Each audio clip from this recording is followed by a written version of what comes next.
प्यारे विद्यार्थियों, साथियों, आज हम बात करेंगे एक दलीय प्रणाली के गुण और अवगुण। ध्यान दें, एक दलीय प्रणाली या व्यवस्था के गुण एवं दोष की बात करेंगे। हमने पिछली वीडियो में आपको राजनीतिक दल प्रणाली के गुण दोष बतलाए थे। उससे पिछली वीडियो में राजनीतिक दल का अभिप्राय, लक्षण और उत्पत्ति के आधार बतलाए थे। आज राजनीतिक दल के ऊपर हमारी ये तीसरी वीडियो है, तो ध्यान दीजिएगा। देखो, सबसे पहले यह ध्यान देंगे कि एक दलीय व्यवस्था या एक दलीय प्रणाली, इसको अंग्रेजी में क्या कहेंगे? वन पार्टी सिस्टम या सिंगल पार्टी सिस्टम या mono party system. Mono, MONO, mono party system. तो इससे भ्रमित ना होइएगा। मान लीजिएगा आपसे पूछ लिया जाए कि मोनो पार्टी सिस्टम के कोई 2 गुण या 4 गुण या 4 अवगुण या दोष बताइए, तो इससे भ्रमित ना होइएगा। तो आज किसकी बात करेंगे हम? एक दलीय व्यवस्था के गुण और अवगुण। ठीक है, अब ध्यान दें। देखो, जब हम दलीय व्यवस्था की बात करते हैं तो उसके अंतर्गत सबसे पहले हमें ये मालूम होना चाहिए क्या कि भाई जो दलीय व्यवस्था है या दलीय प्रणाली है या जो पार्टी सिस्टम है वो कितने प्रकार का होता है। ये बात की जानकारी बहुत ज़रूरी है। क्या? देखो, वास्तव में जब हम संपूर्ण विश्व की सभी प्रकार की राज व्यवस्थाओं का अध्ययन करते, पॉलिटिकल सिस्टम, राज व्यवस्थाओं का अध्ययन करते हैं, चाहे वो लोकतांत्रिक राज व्यवस्था हो या सर्वसत्ताधिकारवादी राज व्यवस्था हो या विकासशील देशों की राज व्यवस्थाएं हो। ठीक है, तो समग्र रूप में 3 प्रकार की दलीय व्यवस्थाएं होती हैं। ये ध्यान रखेंगे। 3 प्रकार की दलीय व्यवस्था कौन सी हैं?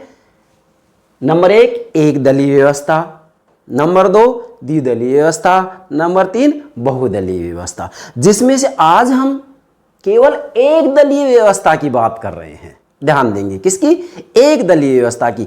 तो दलीय व्यवस्था कितने प्रकार की हो गई? 3 प्रकार की। पुनः दोहरा रहा हूं, एक दलीय व्यवस्था, द्विदलीय व्यवस्था, 2 दलीय द्विदलीय व्यवस्था और बहुदलीय व्यवस्था। ध्यान दें, एक दलीय व्यवस्था किसे कहते हैं?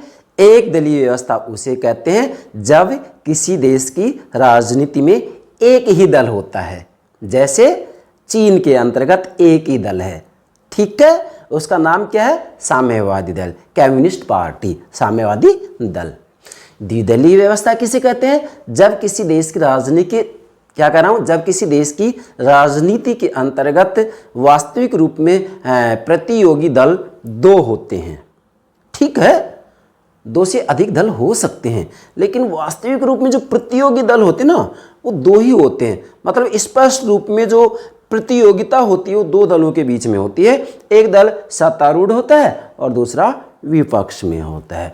तो द्विदलीय व्यवस्था होगी। जैसे कि कहाँ पाई जाती है द्विदलीय व्यवस्था? ब्रिटेन में और संयुक्त राज्य अमेरिका में। नोट कीजिएगा। ठीक है, इसके बाद में तीसरी प्रणाली कौन सी है? बहुदलीय प्रणाली।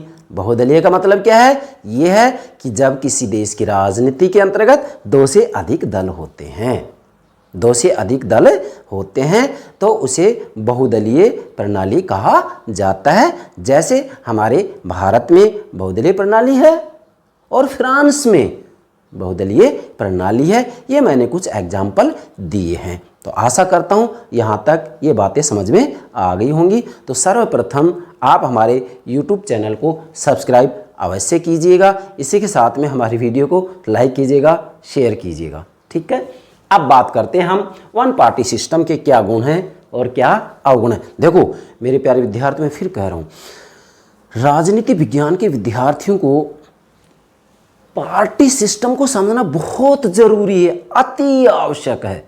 जब तक आप पार्टी सिस्टम को नहीं समझेंगे ना, आप भाई राजनीति को नहीं समझ सकते हैं।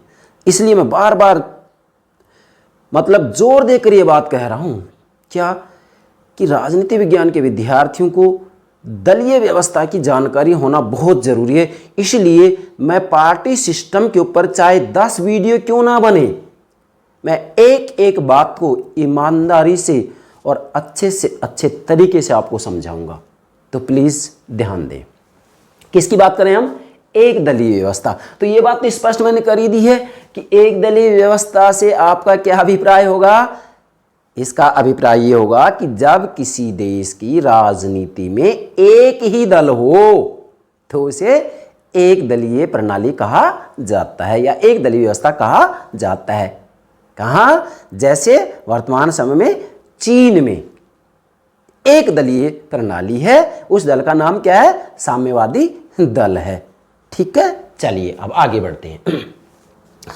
तो सबसे पहले यहां ये ध्यान दें कि एक दलीय व्यवस्था वास्तविक रूप में जो सर्वसत्तावादी व्यवस्थाएं होती हैं केवल उनमें पाई जाती हैं। जैसे कि चीन एक सर्वसत्तावादी राज व्यवस्था वाला देश है। ये बात आपको ध्यान में रखनी है। अब हम बात करते हैं एक दलीय व्यवस्था के क्या गुण हैं, मतलब इसमें क्या अच्छाई है। भाई किसी देश में मान लीजिएगा एक दल है, केवल एक दल, जनता को उसे अपना मत देना ही पड़ेगा क्योंकि विकल्प तो है ही नहीं। ठीक है, तो एक दलीय व्यवस्था से क्या लाभ है, इसके क्या गुण हैं? अब इसको समझाने के लिए हम आपको एक तरफ तो ये डायग्राम बना दिया और दूसरी तरफ हम सामान्य रूप में एक डायग्राम और ले रहे हैं। ध्यान दें, जैसे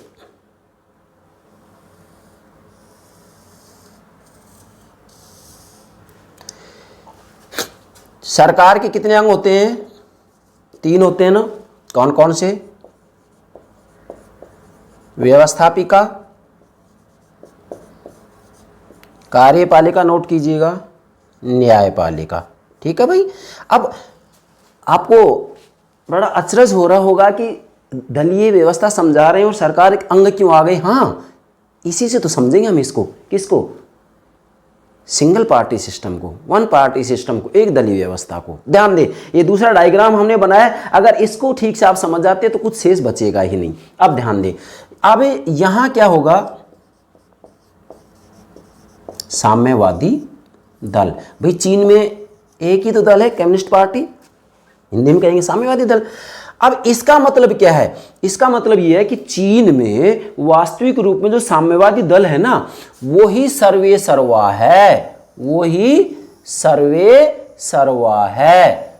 फिर से कह रहा हूं, चीन में साम्यवादी दल ही सर्वे सर्वा है। कैसे? व्यवस्थापिकाएं किस प्रकार के कानून बनाएंगी? व्यवस्थापिकाएं उसी अनुरूप कानून बनाएंगी जो बातें साम्यवादी दल कहेगा, जो साम्यवादी दल चाहता है। कार्यपालिका उसी रूप में कानूनों की क्रियान्विति करेंगी जिस रूप में साम्यवादी दल चाहता है, और न्यायपालिकाएं भी कानून की उसी रूप में व्याख्या करती हैं जिस रूप में साम्यवादी दल चाहता है। इसका मतलब सर्वे सर्वा कौन हो गया? साम्यवादी दल हो गया। सरकार तो इसके अधीन रह करके कार्य करती है, जिसको कि हम इस डायग्राम के माध्यम से समझाएंगे। यहां तो केवल यही बात आपको ध्यान में रखनी है।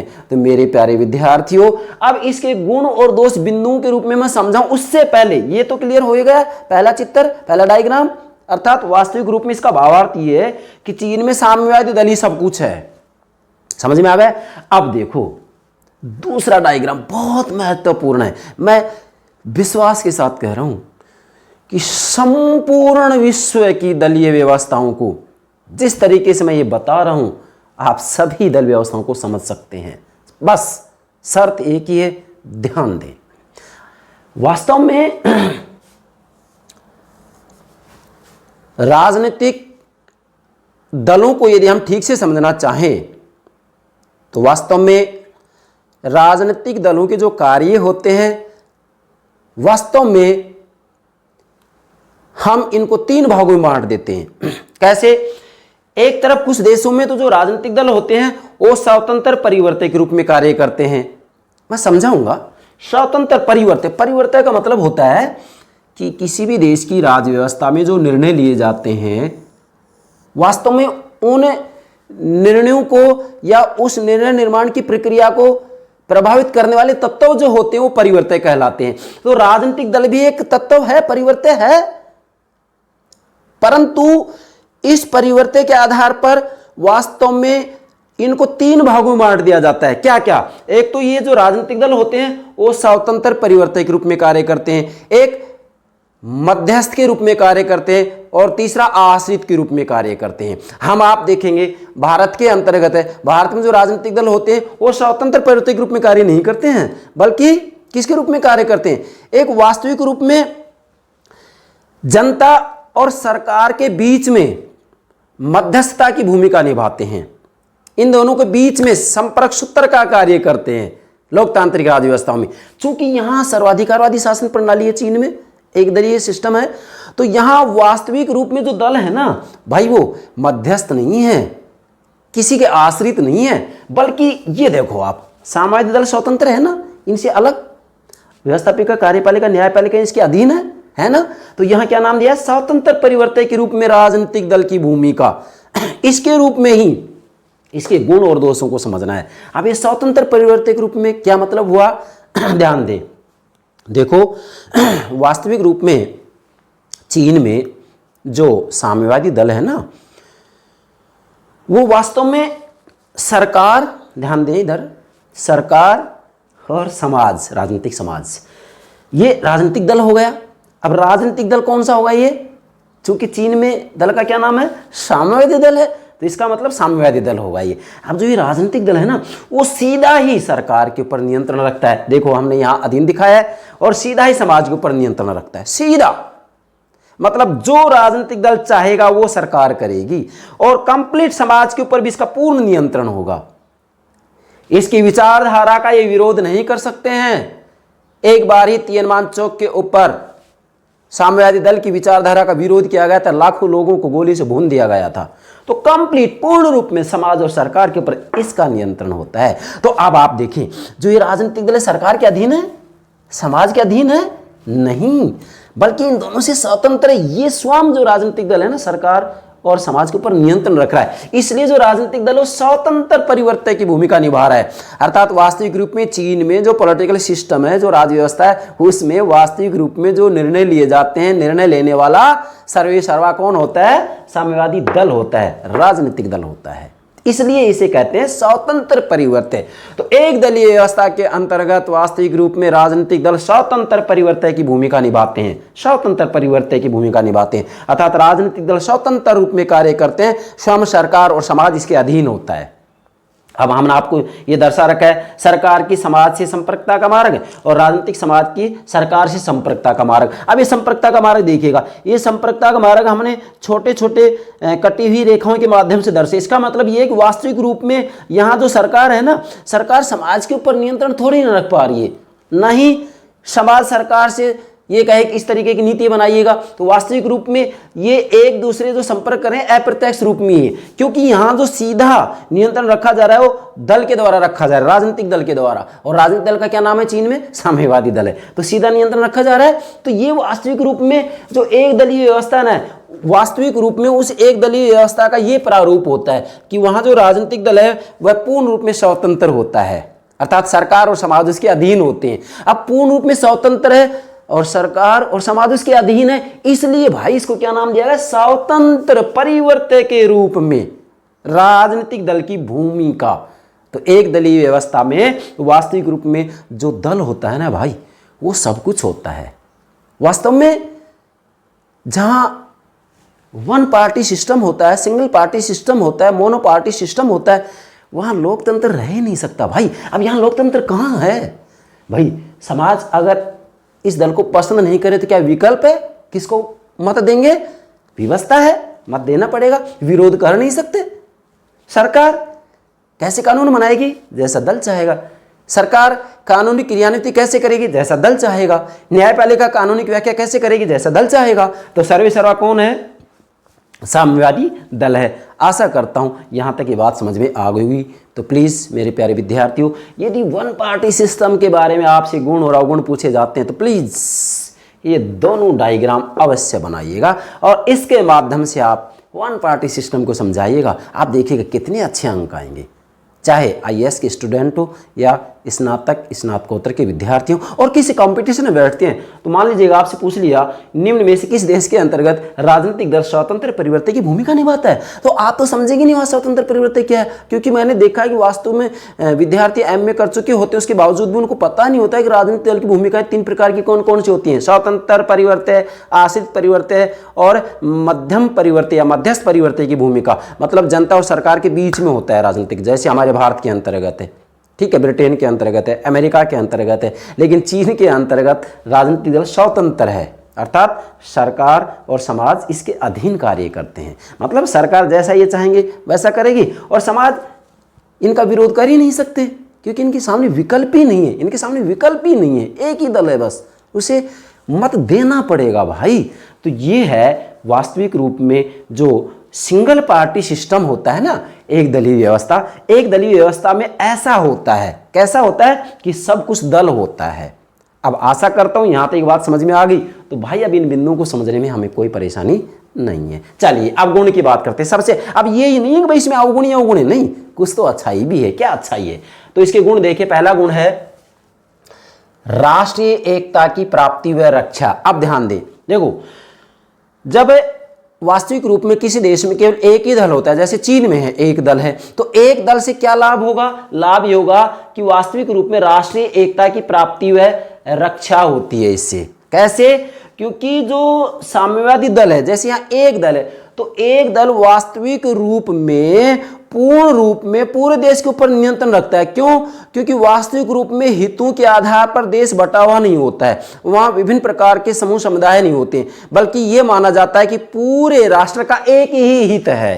क्या कह रहा हूं? पूरे राष्ट्र का, पूरे देश का एक ही हित है, और एक ही हित होने के कारण वास्तविक रूप में वहां राष्ट्रीय एकता होती है, और इसी के साथ में क्योंकि वहां पूर्ण रूप में एकता होती है तो उस राष्ट्र की रक्षा भी होती है। इसका यह फायदा है। मतलब वहां वास्तविक रूप में हितों के आधार पर मतभेद नहीं होते हैं, वहां विभिन्न प्रकार के वर्ग या गुट नहीं पनप पाते हैं, इसलिए वहां राष्ट्रीय एकता होती है। आपके सामने है भाई, समाज में कोई वर्ग संगठन हो ही नहीं सकता, तो फिर एकता होगी या नहीं? एकता होगी, क्योंकि मैं फिर कह रहा हूं यही माना जाता है वहां कि पूरे राष्ट्र का हित एक ही है, और उस हित की अभिव्यक्ति एक विचारधारा से होती है, और उस विचारधारा की अभिव्यक्ति किस में होती है? साम्यवादी दल में होती है। समझ गए? साम्यवादी दल में होती है। चलिए दूसरा गुण क्या है? दृढ़ शासन संभव। दृढ़ शासन, मजबूत शासन संभव है। अब देखो, जब एक ही दल होता है तो दृढ़ शासन होता है। दृढ़ शासन क्यों होता है? क्योंकि पूर्ण रूप में जो नियंत्रण होता है भाई वो साम्यवादी दल का ही तो होता है। अब आप देखिएगा ना यहाँ कि राजनीतिक दल स्वतंत्र परिवर्तन के रूप में भूमिका निभा रहा है, सरकार जैसा ये चाहते हैं वैसा काम करती है, और समाज पूर्ण रूप में इसके अधीन होता है, इसकी नीतियों का विरोध किया ही नहीं जा सकता। इसलिए यहाँ वास्तविक रूप में मजबूती से शासन किया जाता है। क्यों? क्योंकि किसी भी रूप में यहाँ वास्तविक रूप में विरोध को पनपने नहीं दिया जाता है, बल्कि विरोध को कुचला जाता है, दबाया जाता है। कहने का भावार्थ यह है कि यहाँ यही माना जाता है कि पूरे राष्ट्र का एक हित है, और एक हित होने के कारण उसके विरोध में किसी के भी द्वारा आवाज उठाई जाती है तो उसको दबा दिया जाता है। इसलिए यहाँ वास्तविक रूप में दृढ़ता से, मजबूती से शासन किया जाता है। इसी कारण एक दलीय व्यवस्था का ये गुण है, क्या? दृढ़ शासन संभव है, मजबूत शासन संभव है। क्यों? फिर कह रहा हूं, क्योंकि यहां सत्ता बटी हुई नहीं होती है, विकेंद्रित सत्ता नहीं होती है, बल्कि केंद्रित सत्ता होती है। क्या होती है? केंद्रित सत्ता होती है। केंद्रित सत्ता कहां होगी? केंद्रित सत्ता साम्यवादी दल में होगी, क्योंकि सर्वे सर्वा कौन होता है? साम्यवादी दल होता है। आप देखिएगा यहाँ भी ये साम्यवादी दल है, और यहाँ भी ये राजनीतिक दल है, इसका मतलब साम्यवादी दल ही है ये भी। ठीक है भाई, साम्यवादी, ये भी दल हो गया, साम्यवादी दल। अब ये सर्वे सर्वा हो गया, इसलिए वास्तविक रूप में यहां दृढ़ शासन संभव है। तीसरा गुण क्या है? नोट कीजिएगा, राजनीतिक स्थिरता और तीव्र आर्थिक विकास। अब देखो, जहां एक दलीय व्यवस्था होती है, जैसे चीन में ही है, ठीक है, वहां राजनीतिक स्थिरता होती है। क्यों होती है राजनीतिक स्थिरता? क्योंकि वहां दल एक ही है। अब इसकी नीतियों का विरोध करने वाला विपक्ष है ही नहीं, तो विपक्ष नहीं है, तो फिर सरकारें परिवर्तित कैसे हो पाएंगी? वास्तविक रूप में अगली बार जब चुनाव होंगे तो फिर वही दल विजित होगा। कौन? साम्यवादी दल, क्योंकि विपक्ष है ही नहीं। जब विपक्ष नहीं है तो वास्तविक रूप में वहाँ राजनीतिक दृष्टि से क्या होगी? स्थिरता होगी, अस्थिरता नहीं होगी। अस्थिरता कहाँ ज़्यादा होती है? जहाँ बहुदलीय प्रणालियाँ होती हैं, जहाँ गठबंधन सरकारें बनती हैं। समझ रहे हैं या नहीं? ठीक है, तो यहाँ वास्तविक रूप में जो वन पार्टी सिस्टम होता है किसी भी देश के अंतर्गत, जैसे चीन में ही है, तो वहाँ वास्तविक रूप में राजनीतिक स्थिरता होती है। क्यों? क्योंकि वास्तविक रूप में साम्यवादी दल ही सर्वे सर्वा होता है और इसकी नीतियों का विरोध करने वाला वहाँ दूसरा कोई दल नहीं होता है, इसलिए राजनीति में स्थिरता रहती है। और तीव्र आर्थिक विकास, और यहाँ तीव्र आर्थिक विकास क्यों होगा? इसलिए होगा, क्यों? क्योंकि वास्तविक रूप में राजनीतिक दृष्टि से स्थिरता है। भाई ये तो है ही नहीं कि 5 वर्ष बाद में दोबारा से जो है चुनाव होंगे तो हार जाएंगे, हारने का डर तो है ही नहीं।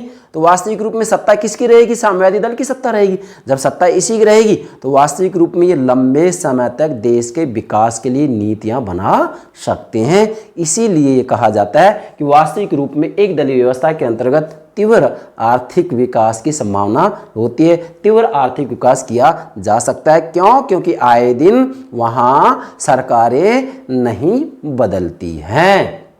क्यों नहीं बदलती हैं? क्योंकि दल एक ही होता है भाई, बार बार कह रहा हूँ। ठीक है। चौथा, अनुशासन की स्थापना। अब देखो, जहाँ एक दलीय व्यवस्था होती है उसका चौथा गुण क्या है? अनुशासन की स्थापना। अनुशासन की स्थापना कैसी होगी? देखो अब आपके सामने, क्योंकि वास्तविक रूप में वहाँ साम्यवादी दल ही सर्वे सर्वा है। अब इसकी नीतियों का, इसके कार्यक्रमों का किसी भी रूप में किसी के द्वारा विरोध नहीं किया जाता है और पूर्ण रूप में अनुशासन के साथ कार्य किया जाता है। अर्थात वास्तविक रूप में समय समय पर वहाँ पर राजनीतिक दल की शुद्धिकरण का कार्य किया जाता है। इसका क्या मतलब है? राजनीतिक दल की शुद्धिकरण है।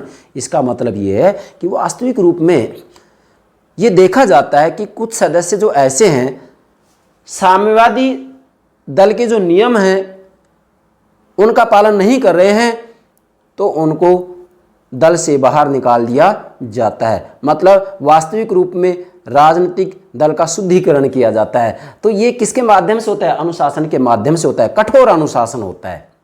मतलब साम्यवादी दल के नियमों का पालन करना सभी सदस्यों के लिए अति आवश्यक है, और यदि उन नियमों का पालन नहीं किया जाता है तो वास्तविक रूप में दल की सदस्यता से बहिष्कृत कर दिया जाता है। इसलिए हम कहेंगे एक दलीय व्यवस्था में अनुशासन की स्थापना होती है। क्यों होती है? क्योंकि किसी भी रूप में वास्तविक रूप में वहाँ हितों में मतभेद नहीं होता है। भाई बार बार कह रहा हूँ, वहाँ ये माना जाता है कि पूरे राष्ट्र का एक ही हित है, और उस हित की अभिव्यक्ति किस में होती है? साम्यवादी विचारधारा में। और साम्यवादी विचारधारा की अभिव्यक्ति किस में होती है? साम्यवादी दल में होती है। क्लियर? चलिए, पांचवा गुण क्या है? सही मायने में लोकतांत्रिक प्रणाली। अब देखो, कुछ विद्वानों ने कह दिया कि वास्तव में सही अर्थ में देखा जाए तो एक दलीय व्यवस्था ही लोकतांत्रिक प्रणाली है। इसका गुण बता रहे। कैसे? अब यहां आपको लग रहा है कि भाई एक दलीय प्रणाली है तो वो तो वास्तव में लोकतंत्र तो है नहीं। मैं भी कह चुका हूं कि लोकतंत्र के लिए बहुत जरूरी है कि 2 विकल्प होना चाहिए, 2 दल होने ही चाहिए। एक दल है यहाँ, फिर भी कहा जा रहा है कि सही मायने में लोकतांत्रिक प्रणाली। हाँ, कुछ बात तो है। क्या है वो बात? समझेंगे। देखो, वास्तविक रूप में समझें, सामान्य इच्छा, मतलब विद्वानों का कहना है कि सामान्य इच्छा तो पूरे देश की एक ही होती है। क्या कह रहा हूं? देखो, सामान्य इच्छा का सिद्धांत तो जीन जैक्स रूसो ने दिया है। वैसे किसने दिया है? जीन जैक्स रूसो ने। लेकिन उसी के आधार पर यह बात कही जा रही है कि पूरे देश की इच्छा तो एक ही होती है, और उस पूरे देश की इच्छा को सामान्य इच्छा कहा जाता है। और उस सामान्य इच्छा की अभिव्यक्ति जब एक ही है, पूरे देश की सामान्य इच्छा, तो उसकी अभिव्यक्ति 2 दलों में हो, अनेकों दलों में हो? नहीं, एक ही दल में हो सकती है। भाई पूरे देश की इच्छा एक ही है तो उसकी अभिव्यक्ति एक ही दल में तो हो सकती है। इसलिए विद्वानों ने कहा है कि वास्तविक रूप में सही मायने में लोकतांत्रिक प्रणाली तो यही है, एक दलीय व्यवस्था। क्यों? क्योंकि पूरे राष्ट्र का, पूरे देश की जो इच्छा होती है वह वास्तविक रूप में एक ही होती है। इसका मतलब यह है कि सामान्य इच्छा पूरे देश की एक ही होती है, और एक ही होती है तो एक ही इच्छा की अभिव्यक्ति एक ही दल में हो सकती है। इसलिए ये कहा जाता है कि सही मायने में लोकतांत्रिक प्रणाली तो एक दलीय व्यवस्था है। हालांकि इस बात से हम सहमत नहीं होंगे, परंतु जो भी है ये 5 गुण हो गए। ठीक है भाई, चलिए अब ये तो इसके गुण हो गए, लेकिन ये तो क्लियर बात है कि भाई वन पार्टी सिस्टम में ठीक है कुछ गुण हैं, ऐसी कोई बात नहीं है, लेकिन इसमें दोष ज़्यादा हैं, अवगुण ज़्यादा हैं। क्यों? क्योंकि जब वन पार्टी सिस्टम होता है तो ये बात तो क्लियर है कि लोकतांत्रिक राज्य व्यवस्थाओं में एक दलीय व्यवस्था हो नहीं सकती है, क्योंकि जनता के सामने विकल्प होना बहुत ज़रूरी है भाई। अब चीन में तो विकल्प है नहीं। अब एक बात बताओ, जनता किसको वोट देगी? उसके सामने विकल्प क्या? कुछ भी नहीं है, इसको वोट देना पड़ेगा। किसको? साम्यवादी दल को। अब भारत की बात आए तो भारत में क्या है? बहुदलीय प्रणाली है, आपकी मर्जी है जिसको वोट दे। अमेरिका ब्रिटेन की बात आए तो द्विदलीय प्रणाली है, मर्जी आएगी जिस दल को वोट देंगे। लेकिन चीन में तो एक ही है। एक, इसका मतलब वास्तविक रूप में लोकतांत्रिक राज्य व्यवस्थाओं में एक दलीय व्यवस्था नहीं हो सकती है भाई। तो कहाँ हो सकती है? सर्वसत्ताधिकारवादी शासन प्रणाली में, जहाँ वास्तविक रूप में कहा जाएगा कि सारे अधिकार एक दल के पास में होते हैं, और ऐसी प्रणाली को लोकतांत्रिक प्रणाली नहीं कहा जा सकता है। ये बात आप ध्यान रखेंगे। चलिए अब एक दलीय व्यवस्था के क्या अवगुण हैं, क्या दोष हैं, क्या बुराइयां हैं, क्या कमियां हैं, इनकी चर्चा करते हैं। ठीक है, नंबर 1, अब हमने यहाँ तो कहा है ना कि सही मायने में लोकतांत्रिक प्रणाली है ये, भाई विद्वानों का कहना है ये, लेकिन सबसे पहले इसी आधार पर अब इसकी आलोचना की जाएगी। पहला अवगुण क्या है? अलोकतांत्रिक प्रणाली। क्या है ये? एक दलीय व्यवस्था, वन पार्टी सिस्टम क्या है? अलोकतांत्रिक प्रणाली। अलोकतांत्रिक क्यों है? क्योंकि लोकतंत्रीय प्रणाली के अंतर्गत वास्तविक रूप में खुला मतदान होता है, और उस खुले मतदान के अंतर्गत जनता के सामने विकल्प होते हैं। जनता के सामने विकल्प होते हैं, अर्थात वास्तविक रूप में 2 दल होते हैं या 2 से अधिक दल होते हैं, और जनता जैसा चाहे, जिस भी दल को चाहे अपना मत देगी। अर्थात वास्तविक रूप में सभी दलों के द्वारा, 2 दल हैं तो 2 दलों के द्वारा, 2 से अधिक हैं, बहुदलीय प्रणाली है तो अनेकों के द्वारा अपने अपना घोषणा पत्र तैयार किया जाता है, और इसके बाद में उस घोषणा पत्र से जनता को अवगत करवाया जाता है, और जनता उस घोषणा पत्र के आधार पर उन्हें अपना मत देती है। तो ये तो लोकतंत्र प्रणाली में होता है। लेकिन वास्तव में यहाँ तो एक दल है, और एक दल में फिर क्या होगा? जनता के सामने विकल्प है ही नहीं। अब एक दल की नीतियां, कार्यक्रम, घोषणा पत्र जैसा भी है, जनता को मत देना पड़ेगा भाई। तो वास्तविक रूप में यहाँ मतदान में कैसी स्वतंत्रता है? आपको एक पार्टी को वोट देना ही पड़ेगा, देना पड़ेगा। तो इसका मतलब क्या है? लोकतंत्र है? नहीं, वास्तव में ये अलोकतांत्रिक प्रणाली है। आप स्वयं देखिएगा, यहाँ ये राजनीतिक दल हो गए, सरकार इसके अधीन है, मतलब व्यवस्थापिका, कार्यपालिका, न्यायपालिका उसी रूप में कार्य करेंगे जिस रूप में साम्यवादी दल चाहेगा, बार बार कह रहा हूँ। और समाज यहाँ किसी भी रूप में इनको इसका विरोध करने का अधिकार है ही नहीं। तो बताइए मुझे, क्या सरकार गलत नीतियाँ बनाए तो विरोध नहीं किया जाए? नहीं, किया जाना चाहिए। तो किया जाना चाहिए, तो यहाँ तो ऐसा नहीं है। इसलिए क्या कहेंगे? अलोकतांत्रिक प्रणाली, क्योंकि लोकतांत्रिक प्रणाली में जनता को विरोध करने का अधिकार होता है सरकार की नीतियों का, जबकि यहाँ ऐसा नहीं है। इसलिए इसको अलोकतांत्रिक प्रणाली कहा जाएगा, और है भी अलोकतांत्रिक प्रणाली। एक दलीय व्यवस्था को किसी भी सूरत पर लोकतांत्रिक प्रणाली नहीं कहा जा सकता, पूर्ण सत्य। इसलिए ये क्या हो गया? अलोकतांत्रिक प्रणाली, पहला अवगुण। दूसरा, अनुत्तरदायी शासन। क्या कह रहा हूँ? अनुत्तरदायी शासन है ये। क्यों है? अब देखो, साम्यवादी दल सर्वे सर्वा है भाई। मैं फिर कह रहा हूँ, मेरे प्राणों से प्यारे विद्यार्थियों ध्यान दें, मेरा उद्देश्य केवल औपचारिकता के लिए वीडियो बनाना नहीं है। पूर्ण ईमानदारी से मैं आपको राजनीति विज्ञान के बारे में जानकारी देना चाहता हूँ, ये मेरा पूर्ण लक्ष्य है। ध्यान दें। अब ये दोनों डायग्राम समझ में आ गए तो भाई कमियां निकालने में कहाँ दौर आ रहा है? हमें बिंदु बना दिया हमें अनुत्तरदायी शासन। अब आप देखिएगा, इस डायग्राम में साम्यवादी दल सर्वे सर्वा है, सरकार के 3 अंग इसके अधीन है, और इधर भी जो ये राजनीतिक दल है स्वतंत्र परिवर्तक के रूप में है। मतलब यहाँ भी देखिए तो हम सरकार और समाज इसके अधीन है पूर्ण रूप में। अब पूर्ण रूप में अधीन है तो फिर क्या होगा, इसका मतलब अनुत्तरदायी शासन का मतलब कि जो साम्यवादी दल है ना, वास्तविक रूप में मनमाने रूप में नीतियां बनाता है। किस रूप में? मनमाने रूप में नीतियां बनाता है और किसी भी रूप में किसी के प्रति उत्तरदायी नहीं है। जैसा ये चाहते हैं, जैसे इनकी मर्जी है, वैसी नीतियां बनाई जाती हैं। इसलिए कहा जा सकता है कि वास्तविक रूप में एक दलीय व्यवस्था के अंतर्गत जो सरकार होती है, जो शासन होता है, अनुत्तरदायी होता है। अब यहां सरकार का मतलब यही है, कौन? साम्यवादी दल सब कुछ है। मैं फिर कह रहा हूं, यहां सरकार दिखाया जाए, इसका मतलब सीधा किसके नियंत्रण में है? ये साम्यवादी दल के नियंत्रण में, राजनीतिक दल के नियंत्रण में। यहां दिखाया साम्यवादी दल व्यवस्थापिका, कार्यपालिका, न्यायपालिका इसके अधीन है। जैसा साम्यवादी दल चाहता है वैसा व्यवस्थापिका कानून बनाती है। फिर कह रहा हूं, कार्यपालिका उसी अनुरूप उनको लागू करती है और न्यायपालिका उसी अनुरूप उनकी व्याख्या करती है। किस अनुरूप? जैसा साम्यवादी दल चाहता है। इसलिए ये अनुत्तरदायी शासन है। इधर देखें तो राजनीतिक दल क्या है? सरकार और समाज पूर्ण रूप इसके नियंत्रण में है। नियंत्रण में है तो इसका मतलब क्या है? किसी के प्रति उत्तरदायी है ही नहीं, तो क्या हो गया? अनुत्तरदायी शासन। समझें। तीसरा, राष्ट्रीय हितों की उपेक्षा। अब ध्यान दें, देखिएगा, वास्तव में जहां एक दलीय व्यवस्था होती है वहां राष्ट्रीय हितों की उपेक्षा की जाती है। ये केवल अपने दलीय हितों का ध्यान रखते हैं। क्या कह रहा हूं मैं?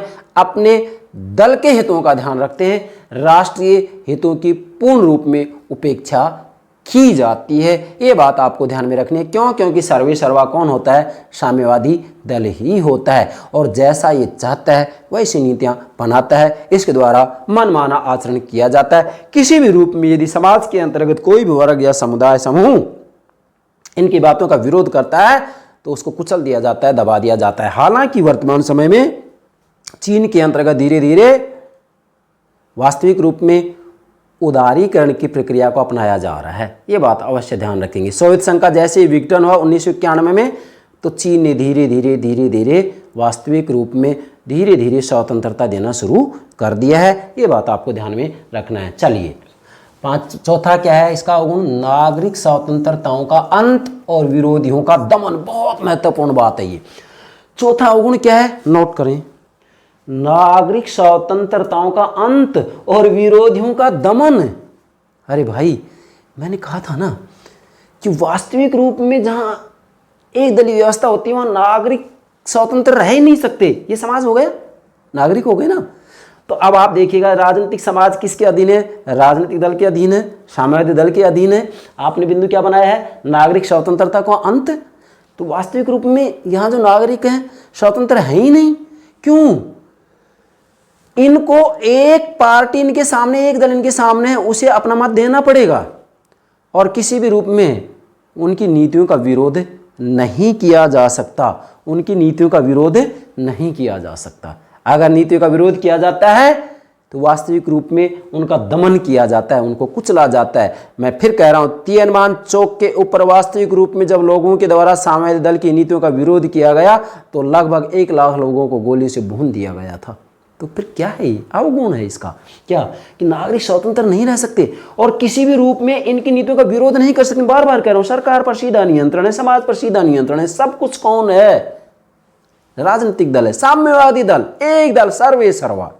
इसलिए वास्तविक रूप में वहां नागरिक स्वतंत्रताओं का अंत हो जाता है और विरोधियों का दमन कर दिया जाता है। मतलब किसी भी रूप में जो ये साम्यवादी दल है, मतलब शासन, देखो शासन यही है, सरकार यही है, ये तो एक औपचारिकता की बात है। बस जैसा ये चाहते हैं वैसी नीतियां बनाते हैं। किसी भी रूप में व्यक्तियों को इनकी नीतियों का विरोध करने का अधिकार है ही नहीं।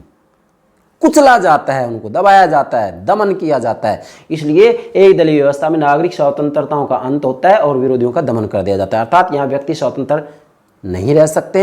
इसी के साथ में किसी भी रूप में शासन की नीतियों का विरोध नहीं किया जा सकता है। फिर दोहरा रहा हूँ, चौथा अवगुण क्या है? नागरिक स्वतंत्रताओं का अंत और विरोधियों का दमन। आपके सामने है ये बात। आप चाहें तो इस डायग्राम से समझ सकते हैं, आप चाहें तो इस डायग्राम से समझ सकते हैं। ये दोनों डायग्राम यदि आप समझ जाते हैं तो फिर ये तो कुछ भी नहीं है।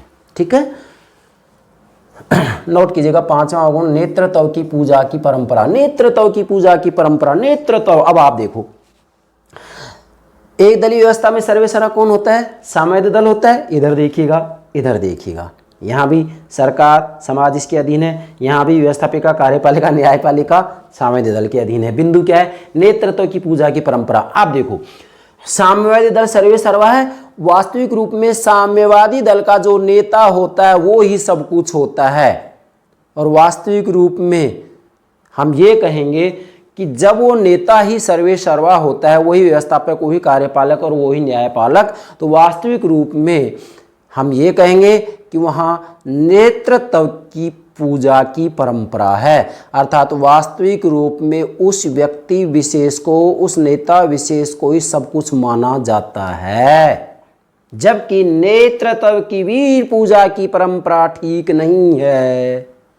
कोई भी व्यक्ति, कोई भी शासक जिसके बारे में कहा जाए कि वास्तविक रूप में उसकी पूजा की जानी चाहिए, तो ये बात ठीक नहीं है। अर्थात चाहे किसी भी रूप में कैसे भी कितना ही नेतृत्व क्यों ना किया जाए, लेकिन वास्तविक रूप में यदि गलत नीतियां बनाई जा रही हैं तो उसका विरोध करने की अनुमति या गुंजाइश होनी चाहिए, जबकि वास्तविक रूप में एक दलीय व्यवस्था के अंतर्गत ऐसा नहीं होता है।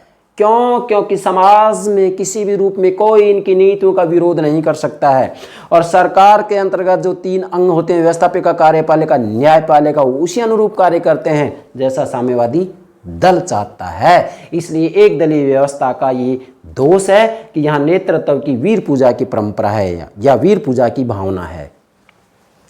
छठा, अंतर्राष्ट्रीय शांति के लिए हानिकारक प्रणाली। नोट कीजिएगा, छठा गुण क्या है? अंतर्राष्ट्रीय शांति के लिए हानिकारक प्रणाली है। ये कैसे? क्योंकि वास्तविक रूप में साम्यवादी दल सर्वे सर्वा है, और यहाँ ये अपनी शक्ति में वृद्धि करता है। इस शक्ति में वृद्धि का मतलब है सैनिक शक्ति में वृद्धि करना, और सैनिक शक्ति में वृद्धि करने का मतलब है आक्रामक नीति अपनाना। चीन की विदेश नीति आक्रामक नीति है। चीन की विदेश नीति क्या कहा जाता है? आक्रामक विदेश नीति। वास्तविक रूप में ये किसी भी रूप में अंतर्राष्ट्रीय कानून और संगठनों को इतनी महत्ता नहीं देते हैं जितनी महत्ता लोकतांत्रिक राज्य व्यवस्था वाले देश देते हैं। इसलिए वास्तविक रूप में ये युद्ध को, अशांति को ज़्यादा पसंद करते हैं। वास्तविक रूप में ऐसा क्यों है? ऐसा इसलिए है क्योंकि सच्चाई ये है कि अपनी शक्ति में वृद्धि करने पर विश्वास करते हैं, और शक्ति में वृद्धि का मतलब होता है सैनिक शक्ति में वृद्धि, और सैनिक शक्ति में वृद्धि का मतलब होता है युद्ध। ठीक है?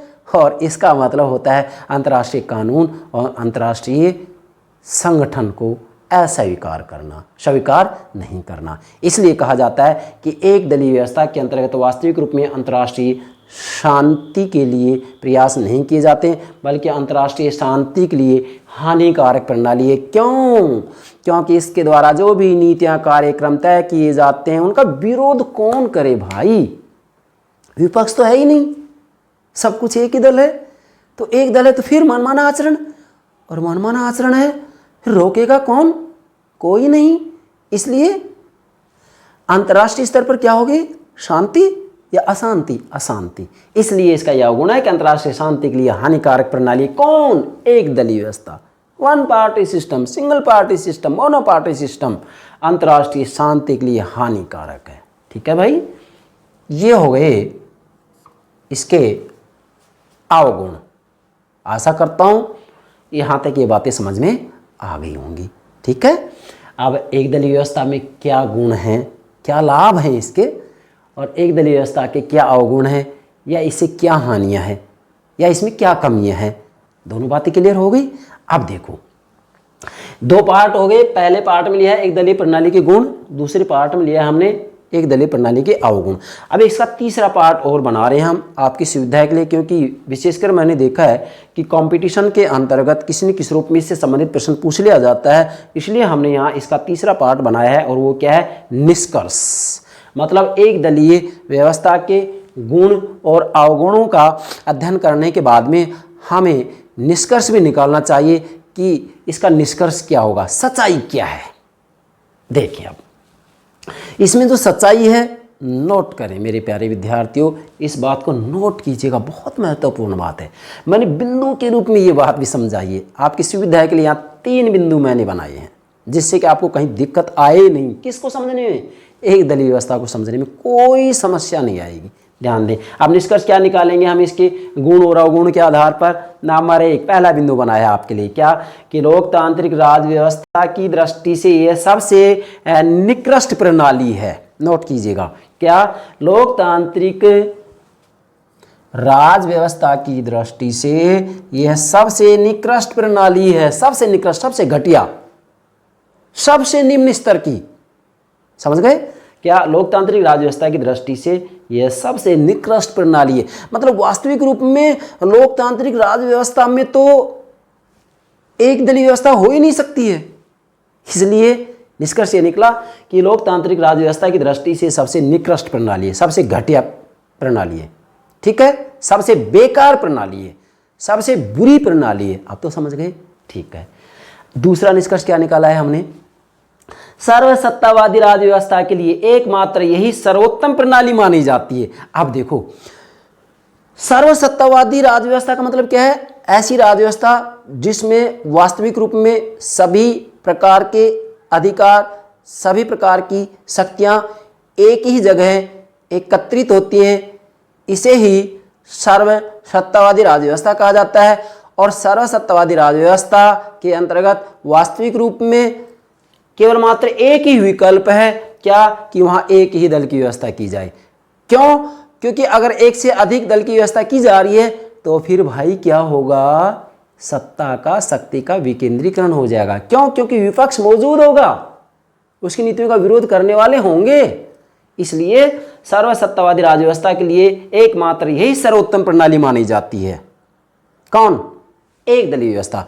मतलब जहां सर्वसत्तावादी राज व्यवस्थाएं वहां केवल मात्र एक ही विकल्प है, और विकल्प यह है कि एक दल की व्यवस्था कर दो, जिससे कि जनता किसी भी रूप में विरोध करे ही नहीं, और उनकी नीतियों का विरोध करने वाला दूसरा कोई समूह होना भी नहीं चाहिए। इसलिए वहां केवल एक दलीय व्यवस्था को अपनाया जाता है, जैसा कि चीन में है। इसलिए चीन की राज व्यवस्था को लोकतांत्रिक राज व्यवस्था नहीं कहा जाता है भाई। क्या कहा जाता है? सर्वसत्तावादी राज व्यवस्था। बार बार कह रहा हूं, क्या कहा जाता है? सर्वसत्तावादी राज व्यवस्था। ठीक है, आशा करता हूं यहां तक की बात समझ में आ गई होगी। अब इसका तीसरा निष्कर्ष क्या निकाला है हमने? तीसरा बिंदु नोट कीजिएगा, सिद्धांत एवं व्यवहार में। क्या बोल रहा हूं? सिद्धांत एवं व्यवहार में सर्वसत्तावादी राज व्यवस्था उचित नहीं मानी जाती है। मतलब जो सर्वसत्तावादी राज व्यवस्था होती है ना तो सिद्धांत की दृष्टि से उचित है और ना व्यवहार की दृष्टि से उचित है। अतः इससे संबंधित एक दलीय प्रणाली की भी प्रशंसा नहीं की जा सकती है। फिर से दोहरा रहा हूं, बहुत महत्वपूर्ण बात है। सिद्धांत एवं व्यवहार में सर्वसत्तावादी राज व्यवस्था उचित नहीं मानी जाती। मतलब वास्तविक रूप में सर्वसत्तावादी जो राज व्यवस्था होती है ना, इसको ना तो सिद्धांत में अच्छा माना जाता है, ना व्यवहार में अच्छा माना जाता है। अब इसको अच्छा नहीं माना जाता है तो फिर क्या? अतः इससे संबंधित एक दलीय प्रणाली की प्रशंसा नहीं की जा सकती है। भाई सिद्धांत और व्यवहार में सर्वसत्तावादी शासन प्रणाली को अच्छा नहीं माना जा रहा है। अब अच्छा नहीं माना जा रहा है तो वास्तविक रूप में सर्वसत्तावादी राज व्यवस्था के सामने एक ही विकल्प होता है, क्या कि एक दलीय व्यवस्था को अपनाया जाए। और सर्वसत्तावादी राज व्यवस्था उचित नहीं है, अच्छी नहीं है। ये उचित नहीं है, अच्छी नहीं है, इसका मतलब वास्तविक रूप इससे संबंधित वहां जो व्यवस्था है कौन सी? एक दलीय व्यवस्था है। इसलिए एक दलीय व्यवस्था की भी प्रशंसा नहीं की जा सकती है। अतः अंत में ये कहेंगे कि वास्तविक रूप में लोकतांत्रिक शासन प्रणालियों में, लोकतांत्रिक राज व्यवस्थाओं में एक दलीय प्रणाली को उचित नहीं माना जाता है, बल्कि इसे निकृष्ट माना जाता है। और जहां कहीं भी सर्वसत्तावादी राज व्यवस्था होती है वहां उनके सामने केवल एक ही विकल्प होता है, और वो विकल्प ये होता है कि एक दलीय व्यवस्था को अपनाया जाए। परंतु वास्तविक रूप में सर्वसत्तावादी राज व्यवस्थाओं की प्रशंसा नहीं की जा सकती है। कैसे नहीं की जा सकती है? ना तो सिद्धांत की दृष्टि से प्रणाली उचित है, ना व्यवहार की दृष्टि से प्रणाली उचित है। और जब सिद्धांत और व्यवहार की दृष्टि से वास्तविक रूप में सर्वसत्तावादी शासन प्रणाली उचित नहीं है तो फिर सर्वसत्तावादी शासन प्रणाली से संबंधित व्यवस्था कौन सी होती है? एक दलीय व्यवस्था होती है। इसलिए एक दलीय व्यवस्था को भी वास्तविक रूप में एक उचित प्रणाली नहीं कहा जा सकता है। अंत में ये कहेंगे कि वास्तविक रूप में एक दलीय प्रणाली की प्रशंसा नहीं की जा सकती है। यह हो गया आपका वन पार्टी सिस्टम। आशा करता हूं पूर्ण रूप में वन पार्टी सिस्टम एक दलीय व्यवस्था आपकी समझ में आ गई होगी। प्लीज़ हमारे यूट्यूब चैनल को अवश्य सब्सक्राइब कीजिएगा, जिससे कि राजनीति विज्ञान से संबंधित जितनी भी बातें हम आपको बताएंगे तो आप उनसे अवगत होते रहें। हमारे वीडियो को भी लाइक कीजिएगा, शेयर कीजिएगा। Thank you very much.